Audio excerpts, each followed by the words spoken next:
nueva edición de este nuevo paradigma, este programa que te acompaña aquí en este canal todas las semanas tratando de traerte la mejor información en espiritualidad, ciencia y salud.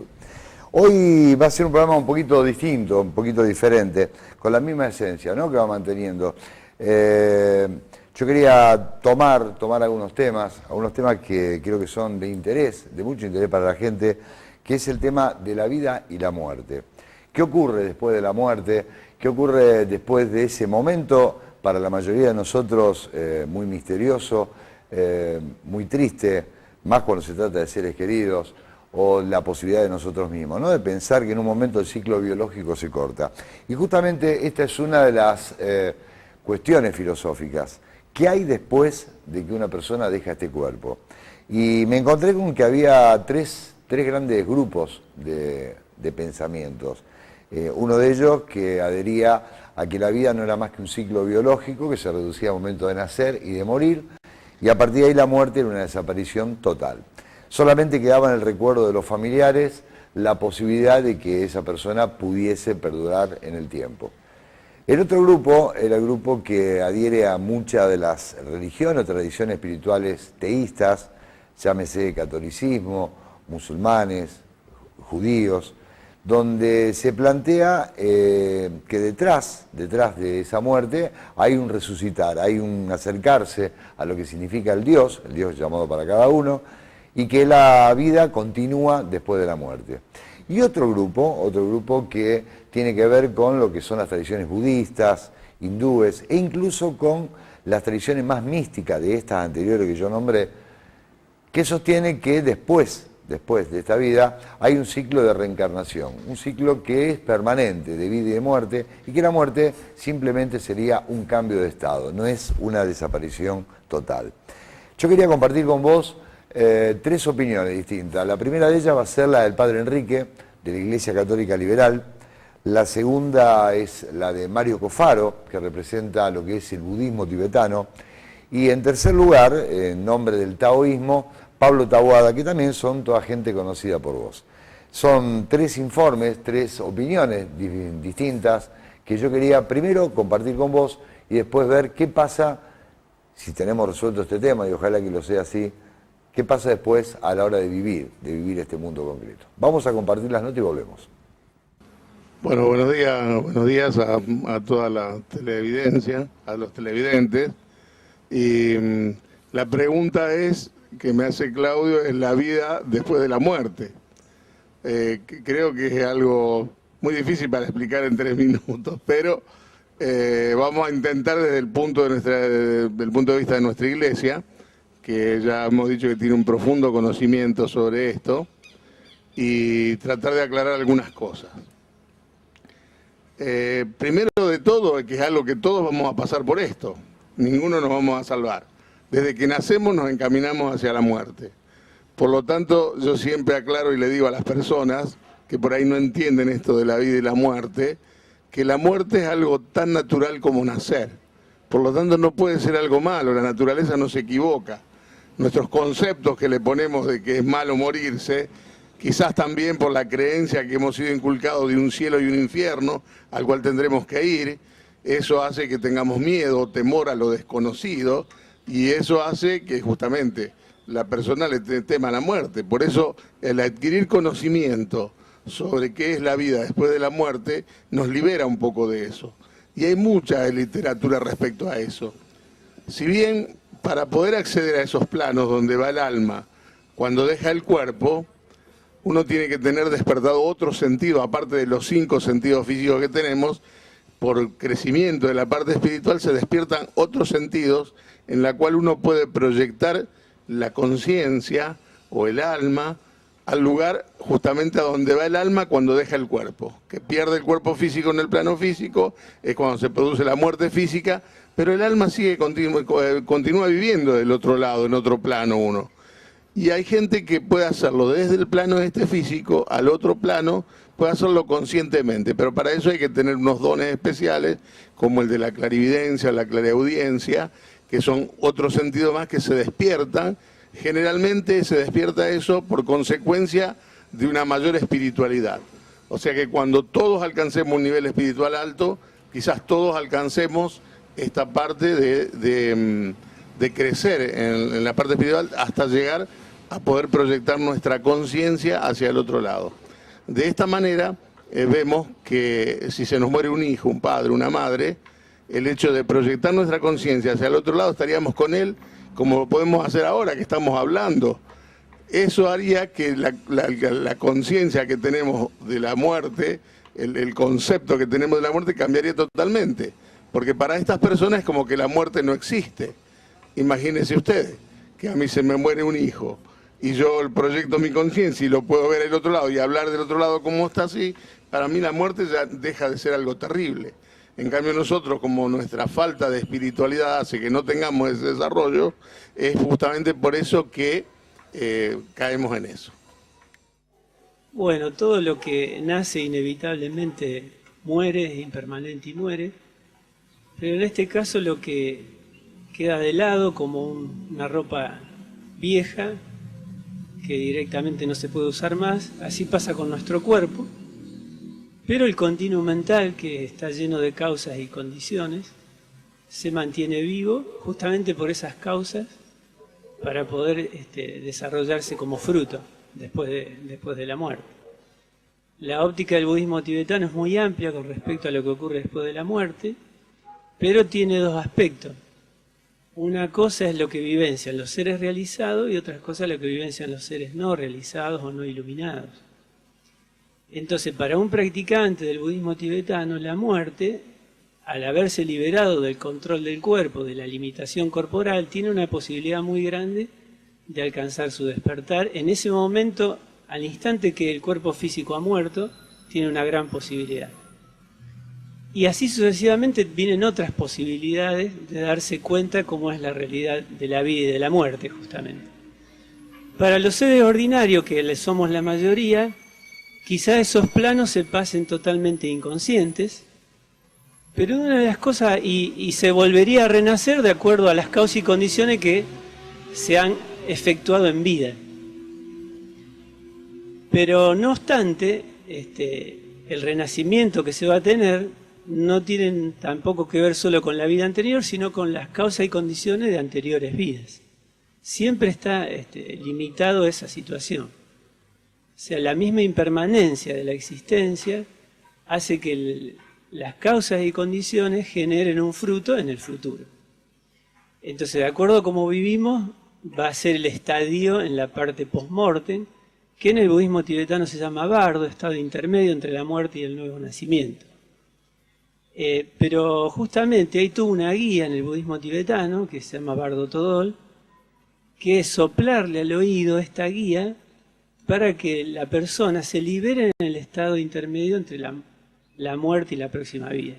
O sea, no tenga que volver a renacer, o en todo caso renace, pero conscientemente, en el nivel de ser que quiera, para poder ¿qué? Ayudar a todos los seres a despertarse de cómo es la realidad del nacimiento y la muerte.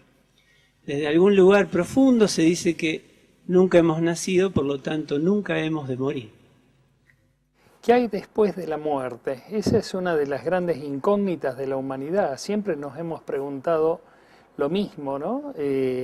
¿Hacia dónde vamos? ¿Qué es lo que va a ocurrir con nuestra alma? ¿Qué es lo que va a ocurrir con nosotros? Lo que sabemos que en la vida la cáscara se gasta, la cáscara se deteriora, que sería nuestro cuerpo, y después surge esto que llamamos la muerte. Para los taoístas, el ciclo de la vida o el ciclo de la energía, mejor dicho, es de un tiempo limitado de 129.600 años. Dentro de ese periodo vamos viviendo secuencias de tiempo. Entonces, al vivir una secuencia de tiempo de 50, 60, 70 años o un año, sin importar la cantidad de tiempo con la que uno cuenta en esa vida, va haciendo un aprendizaje. Cada aprendizaje es clarificación, es purificación de la energía. Al final de ese ciclo de 129.600 años hemos llegado a lograr la iluminación, el crecimiento desde lo más impuro a lo más puro, la clarificación. Entonces, nosotros vamos viendo que en la secuencia de tiempo en el cual un alma vive o una persona vive, puede retroceder en el tiempo o puede avanzar, depende de las experiencias que haya tenido o no. Lo más importante desde el taoísmo, cuando uno está haciendo esa transferencia de vida en vida o ese cambio energético, es que el aprendizaje principal y fundamental es aprender que uno es un ser de la naturaleza y a vivir en vínculo y en contacto permanente con esa naturaleza. De ahí es donde desarrollamos nuevas técnicas o nuevos mecanismos de comunicación, de expresión, de sinceramiento, lo cual nos va haciendo cerrar círculos en la vida, círculos emocionales, círculos de entendimiento, círculos de crecimiento. Cuanto mayor sea la secuencia de esos círculos de aprendizaje que tenemos cerrados, es mayor la evolución que vamos generando en ese ciclo, en ese tiempo, o en esa pequeña porción de la curva de purificación taoísta. El taoísmo por ahí es complejo de entender en lo que sería la sociedad moderna, pero es muy puro en el concepto, es muy simple. Pasa que la tendencia occidental siempre está orientada a complicar las cosas. Y seguimos aquí en Nuevo Paradigma, después de compartir estas tres opiniones, tanto del padre Enrique, Mario Cofaro y Pablo Taboada, hablando sobre lo que hay después de la muerte, de esa vida.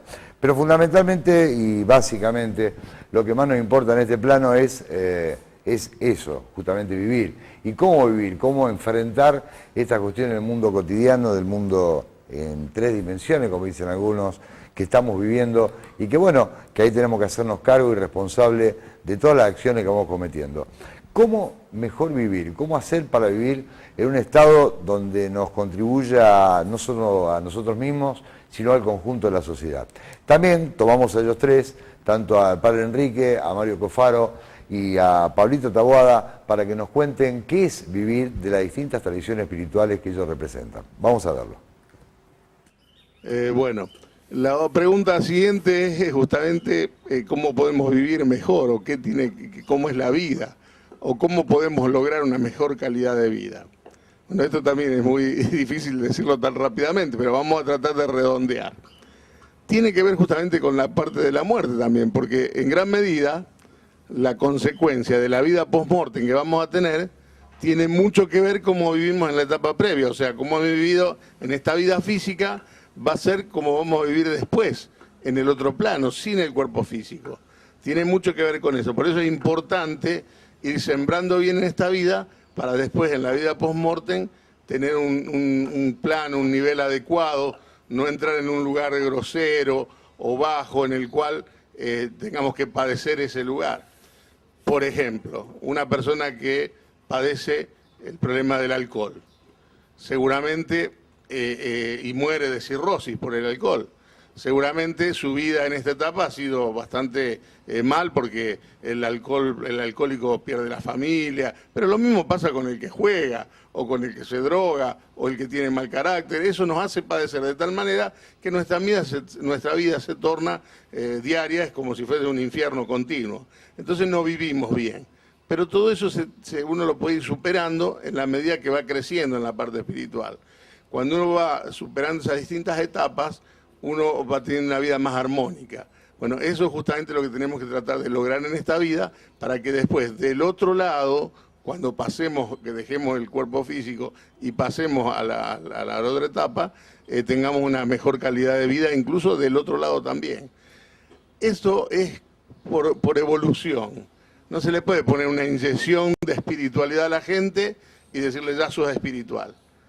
Realmente es por evolución, por la madurez del alma. Entonces es un proceso que tenemos que pasar. Aquel que es muy materialista, no le vamos a poder hacer entender que hay un techo en la materialidad, que después de ese techo que uno tiene que llegar y tocar, empieza la parte espiritual y que el destino o el karma nos lo va presentando para que vayamos despertando a ese nuevo estado. Tenemos que primero atravesar esa etapa de evolucionar mediante la materialidad, que la ley de la materialidad es acaparar todo para sí mismo. Por eso aquel que es muy materialista piensa solamente en él. Y lo contrario sucede con la parte espiritual. En la espiritualidad, la ley de la espiritualidad es justamente ofrecimiento, ofrecer todo. Así que aquel que con tanto esfuerzo acaparó en su etapa material, Cuando el destino o el karma le muestre la parte espiritual, lo que acaparó con tanto esfuerzo lo va a tener que empezar a ofrecer. Bueno, esa es la ley de la materialidad. Bueno, dentro de las posibilidades de tratar de explicar tan rápidamente esto, que es muy complejo el desarrollo en la parte espiritual, pero es a lo que debemos apuntar. Bueno, ¿cómo vivir en el budismo tibetano? Fundamentalmente es la ética de la no violencia, algo predicado por muchos, pero no accionado por muchos. Eso es como causa fundamental. Y lo otro fundamental que el budismo tibetano y el budismo en general apela es simplemente a no generar sufrimiento o no dañar a ningún ser sintiente. Cuando hablamos de seres sintientes estamos hablando de seres humanos y de animales, que es lo que compartimos dentro de lo que perciben nuestros sentidos comunes, ¿sí? En el budismo tibetano también se habla de otros seres, con los cuales también no tenemos que hacer daño, sufrir. Por lo tanto, en la confianza, por la clarividencia de algunos seres realizados, uno también hace estas prácticas considerando esos seres que uno no ve o no percibe. Por la confusión de la ignorancia, nosotros no percibimos la totalidad de la existencia con todos sus vericuetos y condiciones. Pero entonces uno confía en eso y también todo lo que practica lo hace en beneficio de todos esos otros seres. Los imagina, los siente, que todo el universo y todos los cosmos está completo y lleno de seres. En el budismo tibetano se dice que hay seres como el espacio. Entonces cualquier práctica se hace en función de respetar a todos esos seres y que ellos mismos también alcancen el despertar que uno mismo quiere alcanzar. El no dañar a los demás tiene que ver también con comprender muy fuertemente, nosotros mayormente la compasión, que el budismo también emplea para la vida, surge cuando alguien sufre, pero hay sufrimientos sutiles que uno no ve y a lo mejor los mismos victimarios y no las víctimas también están sufriendo. O sea, las causas que ellos victimicen a otros seres son causas de su propia ignorancia y sufrimiento, que eso estaría hablando de lo que el budismo tibetano llama samsara. O sea, hay una gran confusión, no conocen la realidad tal cual es, por lo tanto su confusión los lleva a generar grandes desastres en la existencia, a hacer doler a los demás seres humanos. Entonces todo practicante budista aconseja a cualquier ser respetar a los demás y no generarles daños ni sufrimiento, sino que en cada uno de nosotros desarrollemos compasión y darnos cuenta de cómo son las cosas, su verdadera naturaleza. Entonces la compasión se va a desarrollar con total claridad.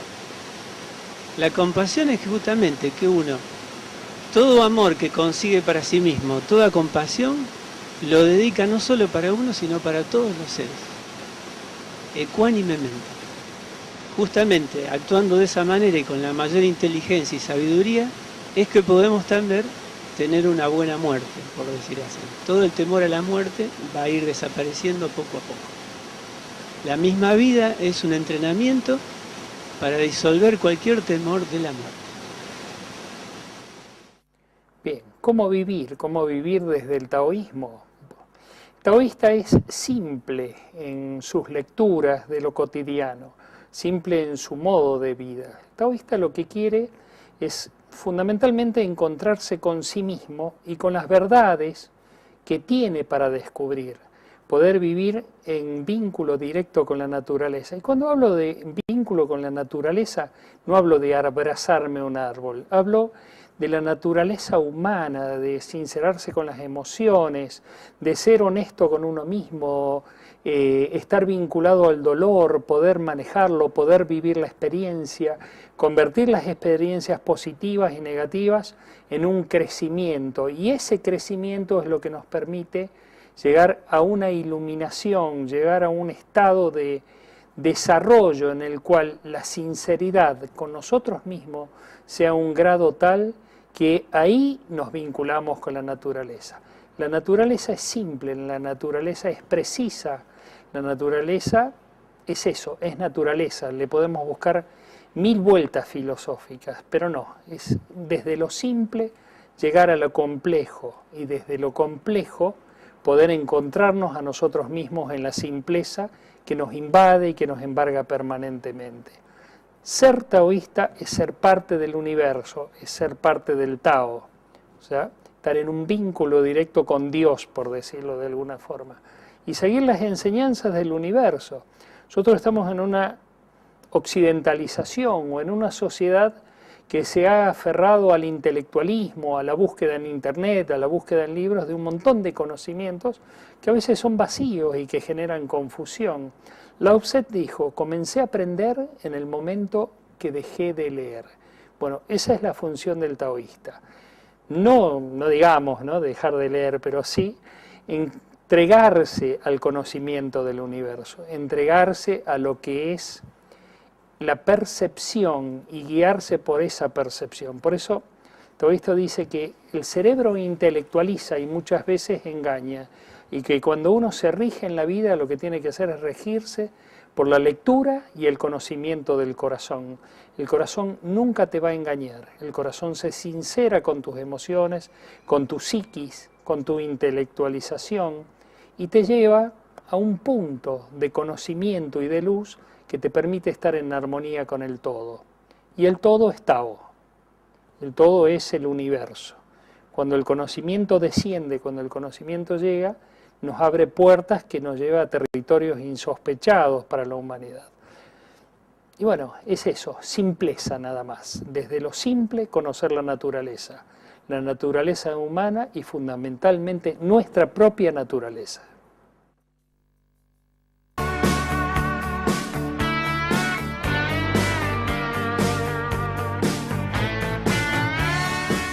Marugel, cosmética profesional, una elección inteligente.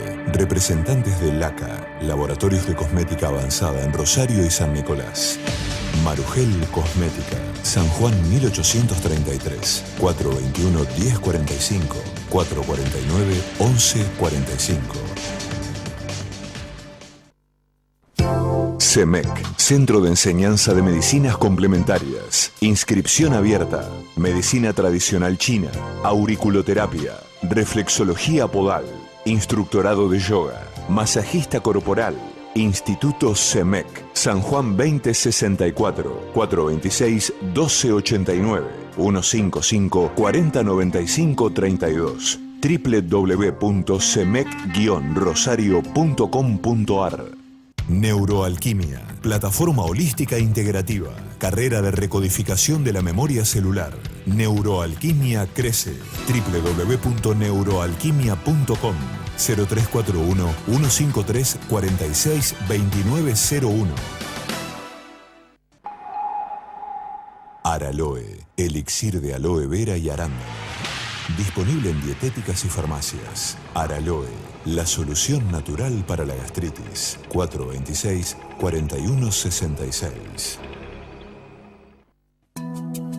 Irene Fournier, licenciada en Parapsicología Humanística, matrícula 1027, Tarot Terapéutico, Terapias Naturales, Cartas Natales, Estudios de Vidas Pasadas, Fotos Kirlian, Feng Shui, Lavalle 1542, 438-9875, 156-168247, www.escuelahumanística.com.ar.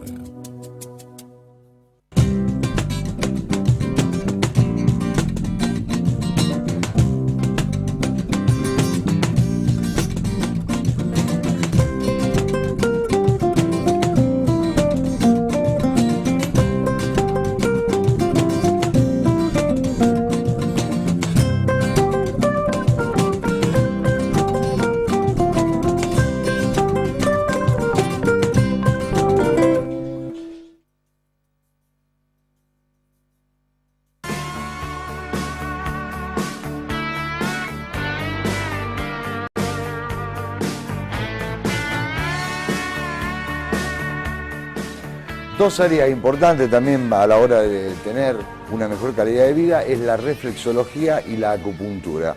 Son dos disciplinas que realmente dan mucho beneficio a la gente en montones de áreas. Al doctor Lindman, Alfredo Lindman, gran amigo también que comparte algunos segmentos en Radio Fisherton todas las noches, ya está acá en el estudio. Va a estar con nosotros en breve para compartir lo que es la acupuntura, para mostrar lo que es una aguja, que a veces las agujas asustan un poco, ¿no?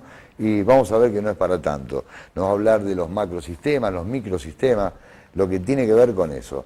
Pero previamente a eso, también le hicimos una nota a Carlito Constantini. Carlito Constantini es un reflexólogo que también participa en el programa de radio, que también escribe en Revista 2, que después te la voy a mostrar, y si no te la voy a mostrar ahora, acá está, y se la muestro a Ale, que tiene un plano bárbaro. Esta revista donde agrupa un montón de terapeutas, entre ellos está Carlito Constantini, Alfredo Lindman también, y toda la gente que vos vas viendo en televisión o vas escuchando en radio. Revista Dora número 56, que te puede ofrecer montones de artículos, escritos por mucha gente acá, con muchas páginas color, aquí interna. Es una revista que ya cumplió 9 años, el 20 de septiembre del 2004, fue el primer numerito que largamos y ya tiene 9 años en la calle. La podés conseguir en dietéticas, en kioscos de revistas, tiendas naturales, farmacias. Revista Do es espiritualidad, ciencia y salud, y en este caso el número 56 que dice la evolución es colectiva. Vamos a la nota de Carlito Constantini y después vamos a compartir con Alfredo Lindman aquí en el estudio. Carlos Constantini habla de la digestión, la importancia de tener una buena digestión y cómo la reflexología puede ayudar a todo eso. Vamos a compartirlo. Bueno, gracias Claudio por haber venido acá. Hoy estoy jugando un poco de local en esto y te lo agradezco. Bueno, hoy el tema que quería tocar y que es muy importante tiene que ver con el sistema o el aparato digestivo, el cual empieza en la boca, como sabemos, y que la digestión a nivel bucal es importante porque es donde uno forma el bolo alimenticio, que con la saliva y las enzimas que tiene la saliva provocan lo que se llama la primera digestión. Por eso es muy importante ir al odontólogo, tener la boca en buenas condiciones. Las infecciones dentarias nos provocan problemas consecuentes en otros órganos y particularmente las infecciones dentarias provocan problemas en las mujeres más que nada, porque toda infección dentaria a la mujer le afecta normalmente el corazón, no es para desdeñar este tipo de problemas, porque los problemas cardíacos son peores todavía que los problemas dentarios de ya, ¿no es cierto? Entonces hay que prevenir, y prevenir es mejor que curar, sin duda. Por eso su visita al odontólogo viene bien una vez cada 6 meses más o menos, para ver en qué condición está la boca. Después sigue la faringe, que es la que va llevando de alguna manera el bolo alimenticio hacia el estómago, entra al estómago y ahí lo recibe una cavidad, ¿no es cierto?, de una proporción bastante importante, donde tiene jugos gástricos adentro y obviamente lo que más contiene es ácidos, que son lo que van a hacer nuestra digestión a nivel del estómago. Un consejo que yo le doy a todo el mundo es que cuando uno come no debe tomar líquido, porque es importante que nuestra digestión a nivel estomacal sea hecho lo mejor posible, por supuesto. Pero ustedes piensen que cuando yo tomo líquido, los ácidos que tengo en el estómago los estoy diluyendo, con lo cual comer y tomar como habitualmente hacemos, un vaso de jugo, naranja, vino, lo que sea, lo que estoy haciendo es diluir la cantidad de jugo gástrico que tengo y por supuesto voy a entorpecer en forma increíble mi digestión. Y esto va a provocar a posteriori graves problemas como problemas de acidez, problemas de úlcera, problemas de distinto tipo. Lo ideal es consumir el líquido, que puede ser 2 vasos de agua, de vino, o lo que uno quiera tomar, 2 horas antes del almuerzo, por ejemplo si fuera el almuerzo, y 1 hora después del almuerzo. Si es que vamos a comer fruta, la vamos a comer 1 hora después del almuerzo, nunca antes, ¿sí? para beneficiar esta digestión. Porque vos date cuenta, Claudio, que los problemas digestivos, desgraciadamente, se multiplican y cada vez más por el tipo de comida fundamentalmente que estamos consumiendo en estos últimos tiempos, que no es de buena calidad de ninguna manera por los conservantes, con lo cual ya hemos hablado en varias oportunidades. Después tenemos el hígado, que es el laboratorio principal de nuestro cuerpo y es el que va a metabolizar y va a hacer de alguna manera una digestión, pero también un filtro a todo aquello que no puede hacer mal, y eso quedará dentro del hígado. El hígado es el gran filtro y el gran laboratorio de nuestro cuerpo y uno de los órganos más grandes que tenemos dentro de nuestro cuerpo y que le seguiría en importancia por su tamaño al órgano más importante que tenemos, que es la piel, que es el órgano más voluminoso que tenemos en nuestro cuerpo.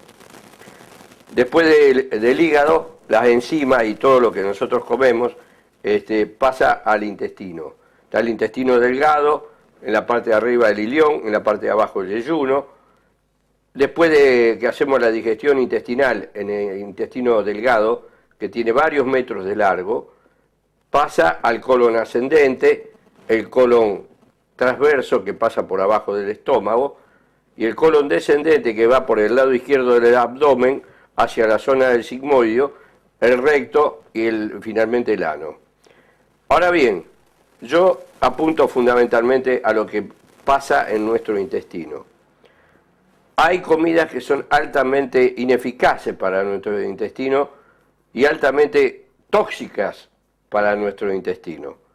En ello puedo hablar de los hidratos, de los más importantes, ¿no?, que nos hacen daño a nuestro intestino, son los hidratos de carbono.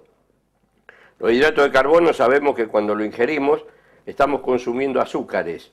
¿Por qué? Porque la transformación metabólica de los hidratos de carbono a través del hígado lo transfiere a azúcares. Por eso precisamente los hidratos de carbono están prohibidos en las personas que tienen diabetes o que tienen problemas similares. Es importante también saber de que todos los azúcares que sí consumimos se convierten en alcoholes. Por lo tanto, aquel que tiene problema etílico, o sea, hoy se le llama así, la persona que antes decían que tenían problemas de bebida o borrachos, simplemente se los llamaba de esta manera tan, digamos, tan poco clara, digamos, porque queda muy mal que una persona se le diga, porque tiene este vicio, digamos, que se le diga borracho, ¿no? Cuando en realidad es una enfermedad. No hay que ser tan despectivo. Entonces ahora dicen problema etílico, ¿no? Los médicos cuando ponen para hacer un estudio, hoy ponen como diagnóstico problemas etílicos. Entonces, el intestino es un órgano que tiene varios metros desde, digamos, que sale de la boca del estómago hasta, digamos, lo que es la salida. En toda esa extensión pueden ocurrir problemas, puede haber lo que yo llamo distintos tipos de patología, pero las más conocidas están en el colon, y no precisamente ni en el ilión ni en el yeyuno, que son en intestino delgado. Los problemas más graves van a estar ubicados en lo que sería colon ascendente, transverso, descendente, sobre el lado izquierdo, como dije, de la parte abdominal, y el sigmoideo, sin duda alguna, el recto y la zona anal. La mayoría de la gente hoy está sufriendo de graves problemas intestinales, entre los cuales lo más importante que podemos hablar es el colon irritable. Hoy, de cada 10 personas, sea hombre o mujer, hay 7 personas con colon irritable seguro. Divertículo, que también es una enfermedad psicosomática como colon irritable, tiene que ver con nuestros nervios, con nuestra vida diaria, nuestras cosas no resueltas, los problemas de trabajo, los problemas familiares. Bueno, eso ataca el sistema digestivo y provoca esto que se llama colon irritable, y muchas veces divertículo, que viene a ser como pelotitas que hace el intestino hacia afuera, como si fuera un globo, y que se llena muchas veces de basura propio de lo que es el metabolismo intestinal, y eso queda adentro.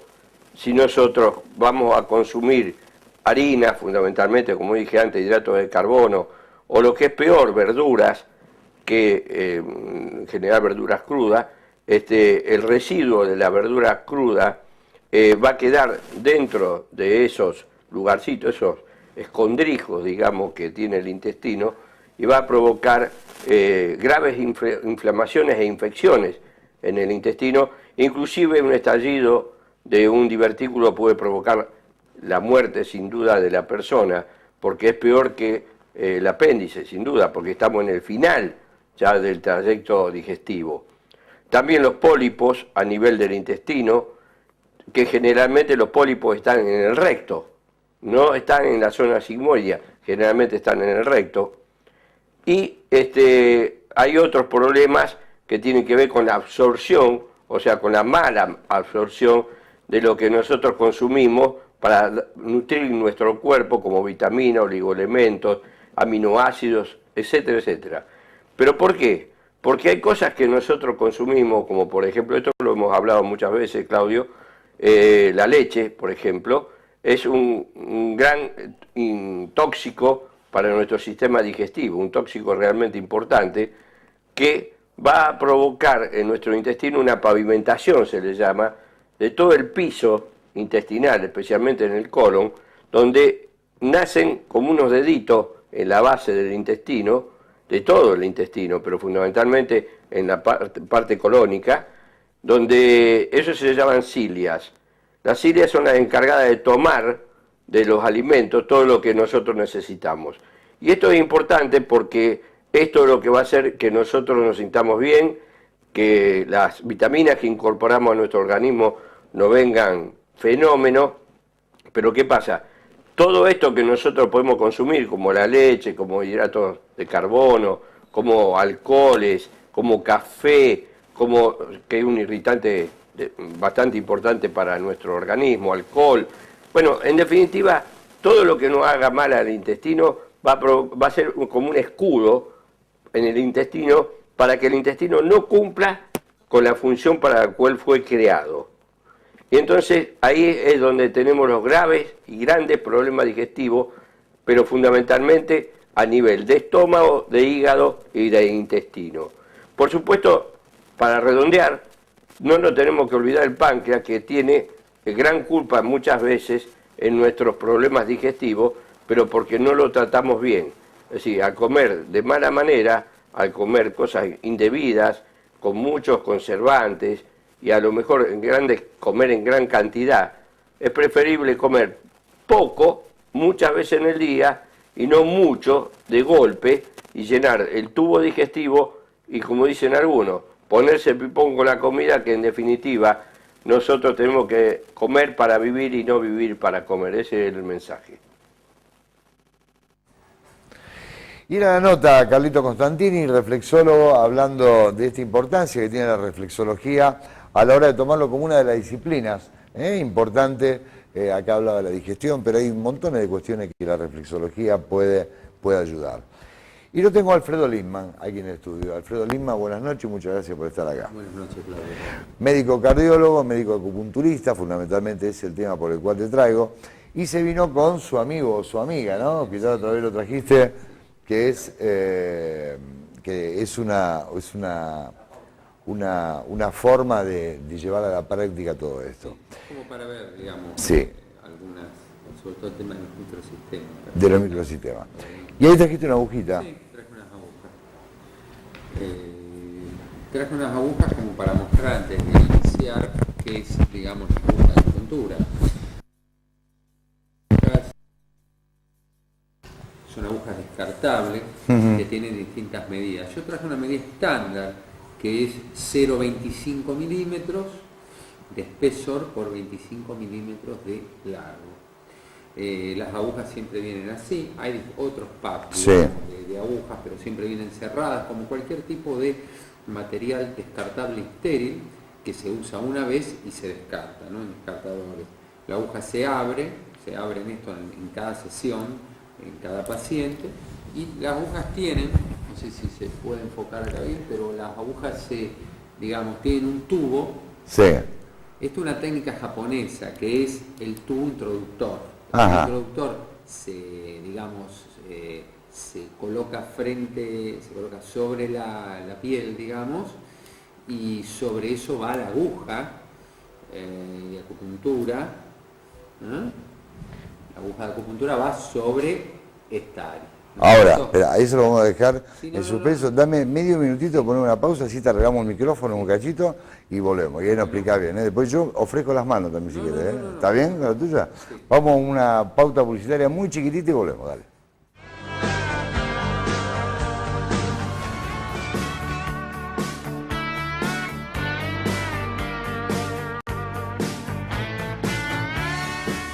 Marugel, cosmética profesional, una elección inteligente.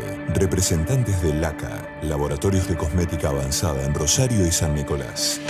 Marugel Cosmética, San Juan 1833, 421-1045, 449-1145. CEMEC, Centro de Enseñanza de Medicinas Complementarias. Inscripción abierta. Medicina tradicional china. Auriculoterapia. Reflexología podal. Instructorado de yoga. Masajista corporal. Instituto CEMEC. San Juan 2064. 426-1289. 155-4095-32. www.cemec-rosario.com.ar.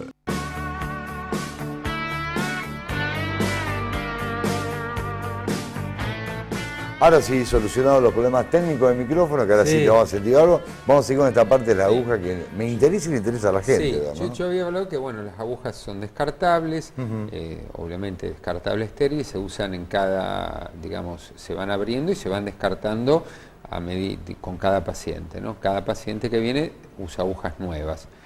Como en cualquier otro método, con un método, digamos, invasivo, es descartable. Entonces, se abre las agujas, vienen en este caso 5 por pack, hay agujas que vienen 1, ahí te van a enfocar de cerquita, y tienen, digamos, un introductor. Este es el método japonés, porque el método chino directamente se usa la aguja sin introductor. Uno eso lo va haciendo de acuerdo a la necesidad. Hay muchas veces que usamos con introductor y otras veces directamente sin introductor.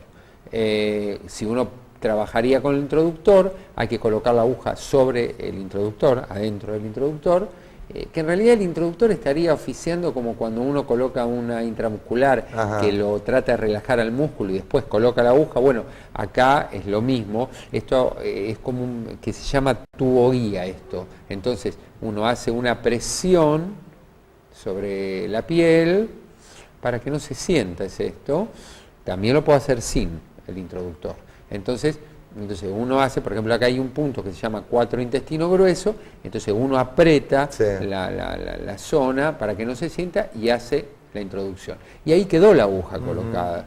Uno después la puede, digamos, profundizar o no, pero ya ahí está un punto de acupuntura.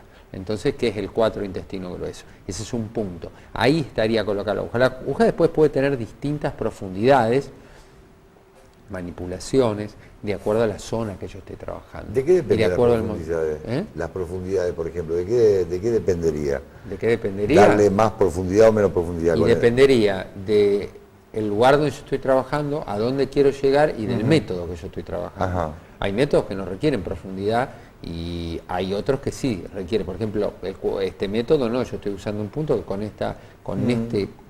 estos milímetros ya estoy bien.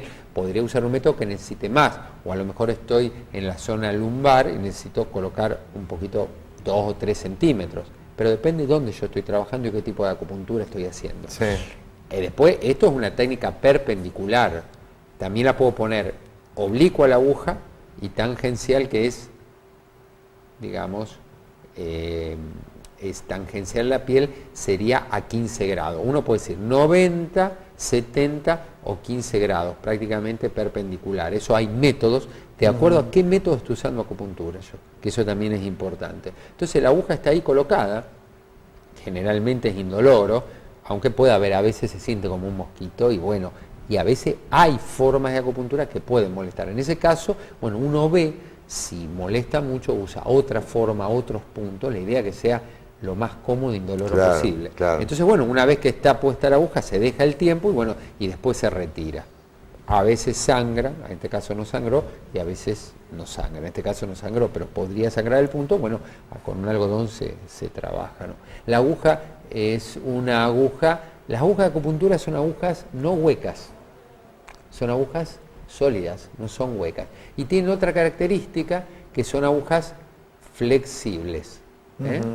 Eso evita que la aguja se rompa. Es muy raro que ocurra eso, son agujas de acero inoxidable. Claro. La aguja tiene la aguja y el cuerpo de la, o sea, el cuerpo de la aguja y el mango. El mango permite que si uno coloca la aguja y la coloca a una determinada profundidad, obviamente no sea tomada por el tejido, tiene un tope, Claro, y a su vez límite. para manipular, y no tocar esto, sino tocar esto, que es lo que va. Esto es lo que va, lo que no va es esto. Entonces uno...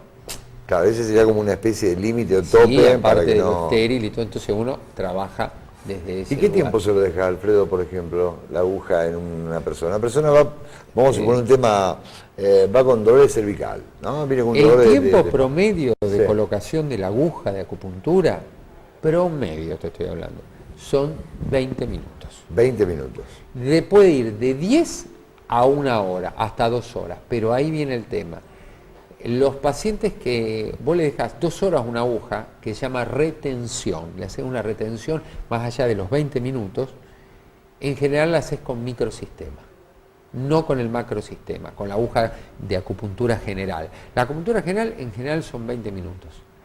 El microsistema, craniopuntura, auriculoterapia, acupuntura zonal, que se usa en las muñecas o en los tobillos, puede ir hasta 2 horas o más de retención. Eso al paciente obviamente lo dejas en la clínica haciendo la retención. Se puede mandar al paciente con la acupuntura zonal, o la acupuntura que se llama muñeca tobillo, que ese es el nombre real, aunque también se la conoce como zonal. Esa acupuntura al paciente le podés colocar la aguja, que se coloca en esta posición, y le dejás, lo podés poner con una cinta, y el paciente podría irse a su domicilio y bueno, y podría estar en retención. De forma horizontal, Yo trato paralela a la piel. Sí, decís sí, yo trato, sí, paralela a la piel, esa es la técnica tangencial, pero yo lo que trato obviamente es de que si hacen la técnica de retención, hay pacientes que se han ido, pero en general trato de que se queden en el consultorio 1 o 2 horas y después les saco la aguja, ¿no? Trato de hacer la retención en el consultorio, digamos en la clínica.